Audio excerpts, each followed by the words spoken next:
Donc cette vidéo est consacrée à la notion d'optimum du producteur. Donc qu'est-ce qu'on appelle exactement la notion d'optimum? Je rappelle que c'est une notion forgée par l'économiste italien Vilfredo Pareto qui définit le concept d'optimum économique. Une situation est qualifiée d'optimum selon Pareto lorsqu'il est impossible d'améliorer l'utilité d'un agent sans dégrader celle de l'autre.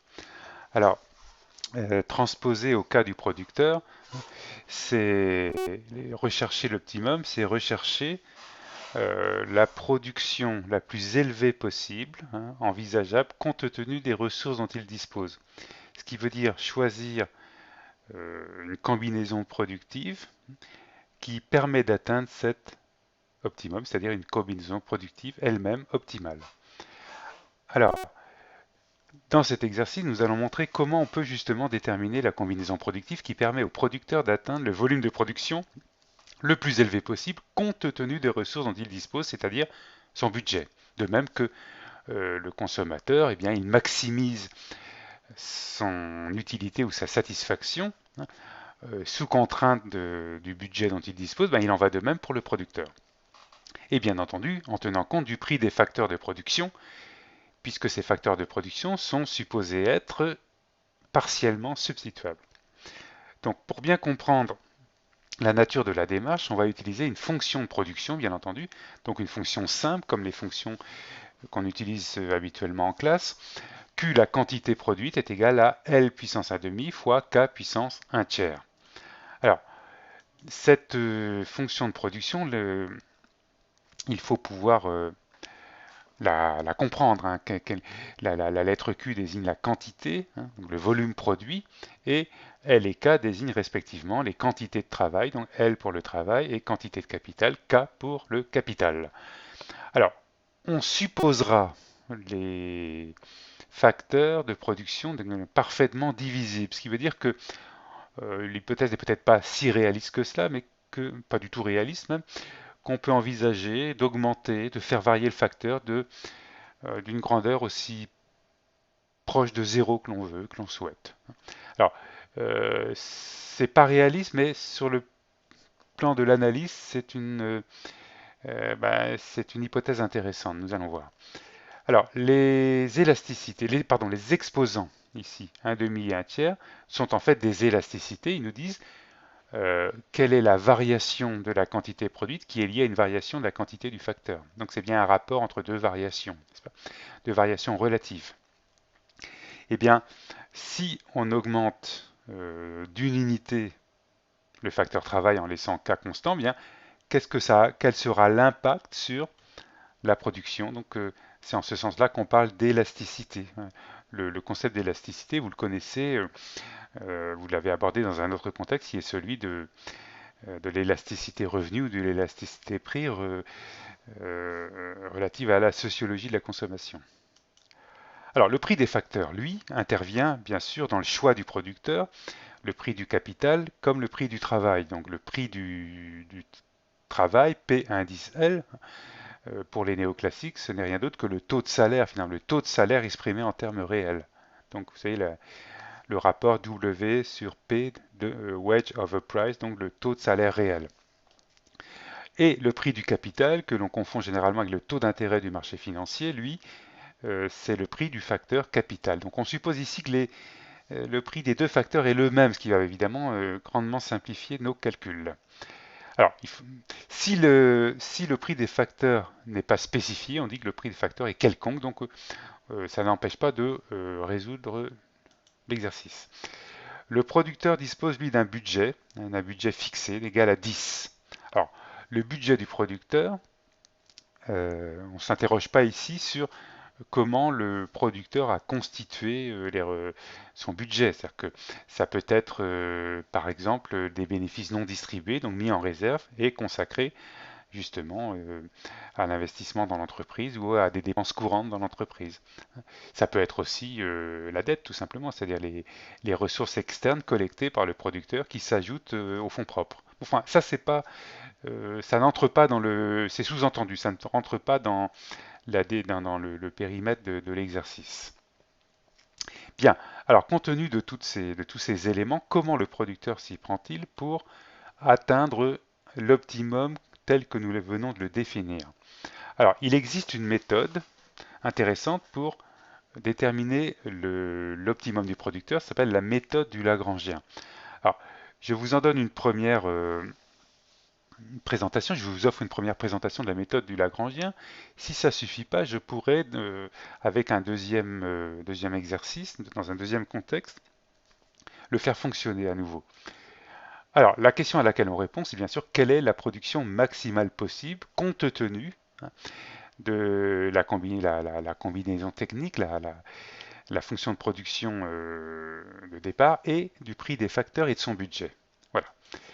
Alors, il faut écrire, la première étape, c'est de décrire la contrainte budgétaire. La contrainte budgétaire, comme l'expression l'indique, c'est une contrainte. Le producteur ne peut pas dépenser plus que son budget par définition, mais il ne dépenserait pas moins parce que le budget, il est constitué en vue, justement, de se procurer un volume de ressources données. Si bien que l'expression L fois PL plus K fois PK égale B exprime la combinaison de producteurs. Donc, on épuise le budget. Le budget se répartit entre une somme consacrée à l'achat d'unités de travail et une autre somme consacrée à l'achat d'unités de capital. Donc, la somme consacrée au facteur travail, c'est les unités de travail multipliées par le prix unitaire du travail, et même chose pour la somme consacrée au facteur capital. Donc L fois PL plus K fois PK égale B, c'est l'équation, hein, la contrainte budgétaire. À partir de cette contrainte budgétaire, on peut déterminer l'équation de la droite budgétaire si on veut tracer la contrainte budgétaire sur un plan. Alors, dans notre exercice, on supposera que les deux sont égaux. On a supposé que le prix des deux facteurs était le même, c'était égal à 1, si bien que je peux écrire L plus K égale 10, puisque le budget, lui, a été supposé être égal à 10. Alors, le producteur, lui, doit donc résoudre le programme suivant, hein. Il doit maximiser, Qmax, c'est maximiser la production, donc maximiser L puissance 1 demi, K puissance 1 tiers, sous contrainte, SC c'est sous contrainte budgétaire, donc sous contrainte de L plus K égale 10. Alors ça c'est le programme, ce qu'on appelle le programme du producteur. La première étape consiste à créer une fonction, une nouvelle fonction, l'objet c'est de vous la présenter dans cette animation, ce qu'on appelle le Lagrangien. Ça vient du nom d'un célèbre mathématicien, je crois français d'origine italienne, Lagrange. Bon. Alors, la fonction s'écrit de la manière suivante. Alors, il faut être un petit peu attentif ici à la manière dont on se construit le Lagrangien. Donc, c'est une nouvelle fonction à trois variables. Donc, le Lagrangien, donc, une variable, donc, vous avez les L, K pour les facteurs de production, et une troisième variable qui va jouer un rôle très particulier, ici lambda, qui est justement le multiplicateur de Lagrange. Alors, pour construire cette fonction, c'est donc la fonction de production L puissance 1 demi fois K puissance 1 tiers, plus, alors, ce fameux lambda, le paramètre lambda, multiplié par 10 moins L moins K. Donc 10, parenthèse, non, lambda fois, parenthèse, 10 moins L moins K. C'est-à-dire que on fait passer L et K, donc à droite de l'égalité, donc ça fait 10 moins L moins K. Voilà comment on écrit le Lagrangien.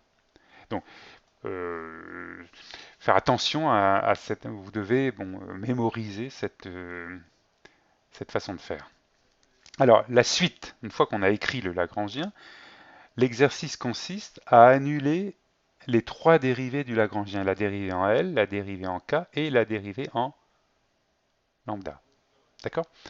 Donc, procédons à l'annulation des dérivées partielles du Lagrangien avant de résoudre le système obtenu. Alors, la dérivée, je réécris ici la fonction, le Lagrangien, la nouvelle fonction qu'on a créée, et je vais d'abord dériver par rapport à elle. Alors, dériver par rapport à elle, c'est-à-dire d'abord dériver ceci, cette partie-là. Donc, la dérivée de L puissance 1 demi, c'est un peu mécanique notre exercice, mais 1 demi fois L puissance moins 1 demi. K, ici, je maintiens K parce que K est relié à L par une relation de multiplication. Donc il ne s'agit pas d'oublier qu'on maintient k puissance 1 tiers. Et j'ai encore L quelque part. Oui, j'ai L dans la parenthèse, mais reliée elle-même à lambda par une relation de multiplication. Donc la dérivée de L, c'est moins 1. De moins L, c'est moins 1. Donc moins 1 fois lambda, il me reste moins lambda. Donc je récapitule. La dérivée en L du Lagrangien, ici, c'est 1 demi L puissance moins 1 demi K puissance 1 tiers moins lambda, le tout égal à 0, puisque j'annule la dérivée en L. Je procède de la même manière pour la dérivée en K, et j'obtiens 1 tiers fois L puissance 1 demi, K à la puissance moins 1 demi, et là aussi, regardez bien, dérivée de moins K moins 1 fois lambda moins lambda. Par commodité, je placerai le 1 tiers, non pas devant le K, mais devant le L. Comme ça, je me faciliterai la tâche pour simplifier et résoudre mon système tout à l'heure. Et enfin, la dérivée en lambda, c'est plus facile puisque si je dérive en lambda, il me reste simplement 10 moins L moins K. D'accord? Égal à 0. Donc j'ai bien un système. Je vais affecter des numéros à chaque ligne. Ça, je pourrais me repérer plus facilement. Alors, la démarche, maintenant, pour résoudre, c'est de faire passer d'abord lambda de l'autre côté, hein, dans 1 et 2. Donc on va faire passer lambda en changeant le signe à droite. Donc voyons ce que cela produit. Donc lambda passe à droite, on change de signe. Et à partir de cette écriture, je vais procéder de la manière suivante. Je vais diviser ce morceau-là par celui-ci.